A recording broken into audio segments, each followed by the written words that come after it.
Hi all, it's Vanessa Love. All right, so this is going to be kind of a difficult video for me, and I might not keep it up. All right, I kind of expect that some people are going to be upset by this, and I'm going to try and be as middle of the road as I have been. That's who I am. All right, so let me start out this with saying that there was a time when intersectional feminists meant that that you acknowledge that people like women of color and like lesbians and just different feminists that they are that women experience different types of oppression, but like that they all experience oppression. So like that's where I am. Like I will definitely lift up anyone who is in a community that is supportive of other people in that community. That's not always true in some other groups of people, but like I really try to support people who support people. And I really hope that all of us really rise up. Now, all right. So when you talk about men's rights, people start thinking that you must be a misogynist. And that, to me, is a purposeful lie that other people have spread, and for good reason. Let me explain. So, you know how philosophy is like a big idea, like it's a whole thing, and like some things in philosophy like clearly don't go together. Like if you took this theory and you took this theory, they'd be very, very against each other, right? Like this is a thing. So in like that's kind of how feminism has become. That's what so they call themselves MRAs, men's rights activists. They're a very small community in a big thing. So, and all the rest of everything, that big thing called the Manosphere, are against each other. Like, oh my God, I've done my like little bit of, I'm just going to challenge my beliefs. What are these people saying? What's so wrong? What's going on? What are they mad about? So in the Manosphere, you have a lot of people who are misogynists. They're very hateful people. They're awful. I don't like interacting with them.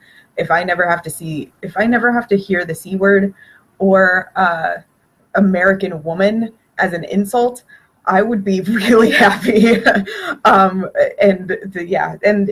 they have like all of their little forms of people and groups and everything. So men's rights is a part of this manosphere that it's very particular. So like, I'm like, oh, I'm going to reveal my age. So I graduated from undergraduate college 11 years ago. And so all the things that I've learned about like, basic psychology stuff is now like 14, 15 years old. So even in like the Psych 101 books, they started talking about how men are more likely to be homeless. And I've always been about challenging my beliefs. Like maybe there's something in some of these other places that I'm just, maybe I'm not well informed about. Like, let me see if this is all garbage or if there's actually something, like researched here. So men's rights activists are for these very particular things. Some of them are wonderful, and some of them are very, very complicated issues that I'm like, I don't know how that's going to ever really pan out. But so men are more likely to be homeless. Men are more likely to have jobs that are have great benefits and high pay, but are also very, very, very dangerous.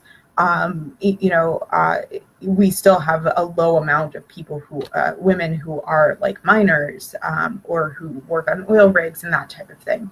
And not to mention, like, I mean, I think it's becoming a little bit better with soldiers, but the men's rights activists will say that there's the draft, and if we're all equal, then either we have to get rid of the draft or everyone has to be involved in the draft, because it's not acceptable. It's not fair. Basically, it's not acceptable either to have the draft for men and then not not really have that for women, especially if women are saying that that they're looking for equality. Let's see, the suicide rate of white men is pretty high. That's 70% of suicides are by men. Oh gosh, there's the other one. Circumcision. And I don't know how many people have talked about like female genital, right? Yeah, genital mutilation, and have worked very hard to eradicate that. But there has been very little done in the United States to, prevent circumcision. And like, of course, with the caveat of like, religious practice is fine, but like overall, we probably this is not a thing that little boys can consent to. So this is not something that we should continue doing, and that's a very big thing, obviously. And like, I didn't know this until I got into researching this and talked actually to many of my clients about this. But when there is a custody case, it is usually defaulted to have the women to have the kids go to the mother. And I just don't agree with that. I think the most capable parent should be the one who's taking care of the kids. And I've seen situations where the mother was homeless and she's traveling around with these kids, and they're in this shelter or that shelter, and like this is not a very positive experience for kids. And if the husband is at home, and he has a home and he is able to do everything that he can to have a stable life for these kids, then maybe that should be a thing. Like maybe they should stay with their dad for a little bit. And so I was very surprised that it wasn't based on that. It is almost most states default to the mother, and I don't entirely agree with that. That's really not equal. And there's so much in this field. So like one of like the very, very, very complicated issues is fatherhood. And I still don't know how that's going to turn out. I like, for me, it's still kind of like, well, that does seem kind of controlling.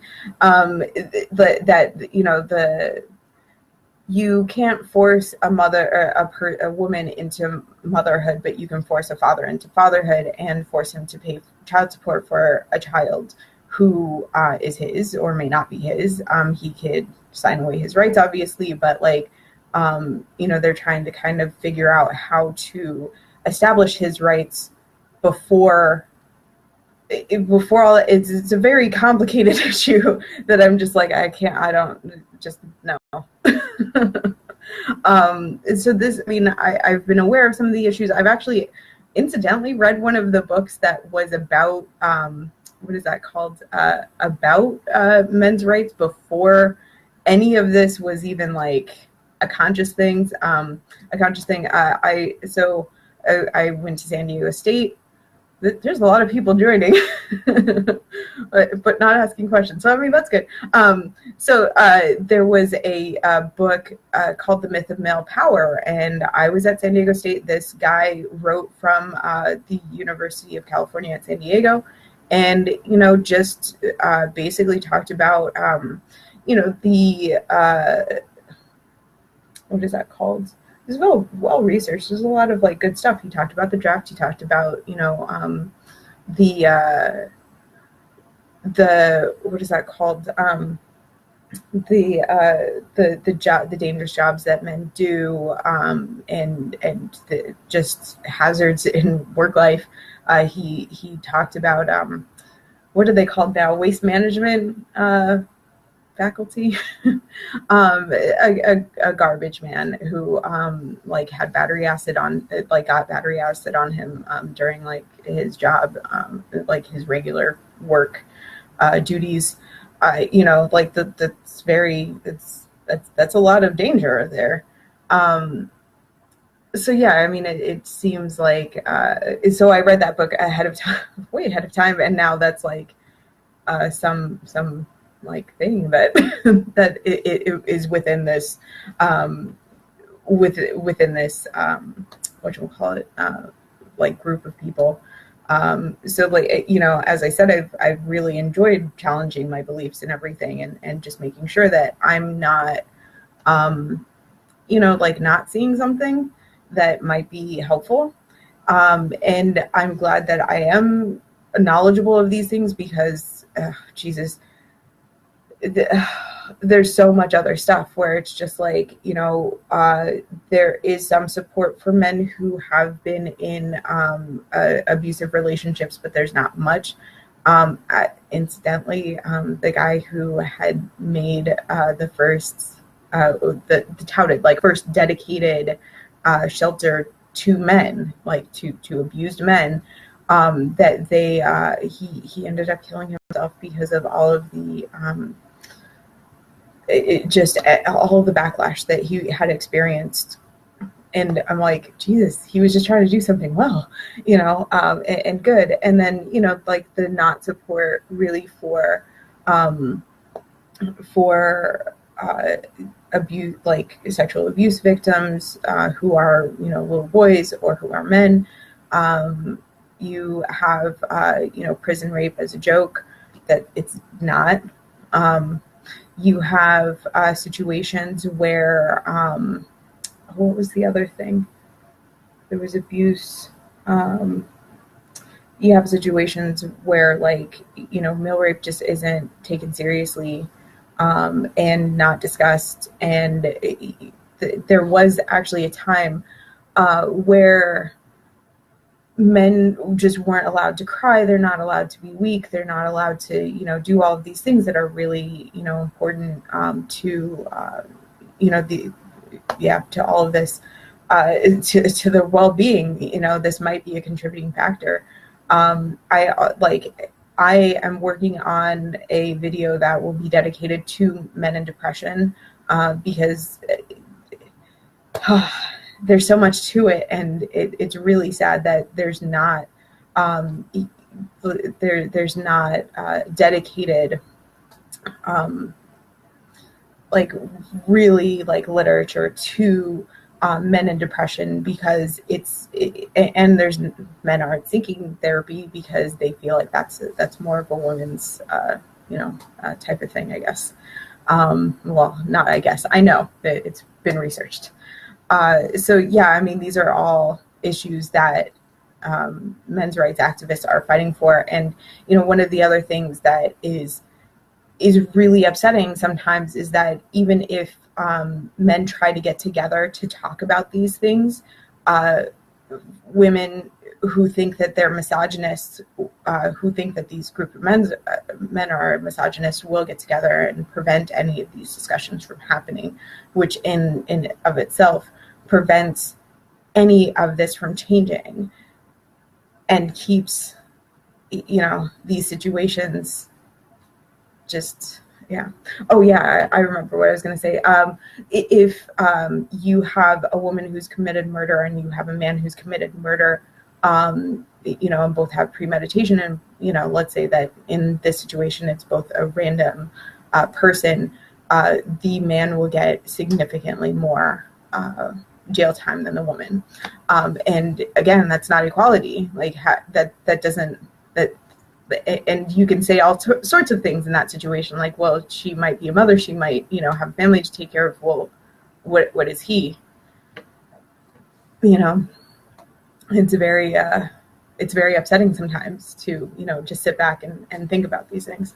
But that's why, you know, I have tried to, you know, bring them up in some way, not as a discussion, because I think it is important, but also to kind of let people know that this is something that I have been researching.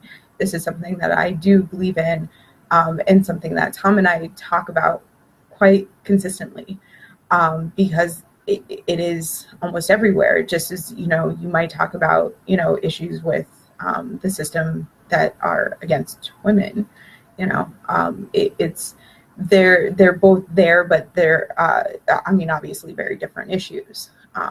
And you know, that's why I'm saying, like, I am a feminist, but I also believe in these other things.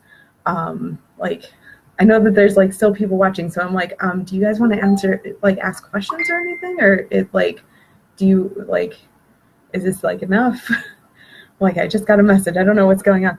Let me see if that's related to this. If not, then I'll just end the video here, and we'll I guess have a discussion later. I'm like, oh, you know, so many people were quiet, so I'm like, all right, that helpful?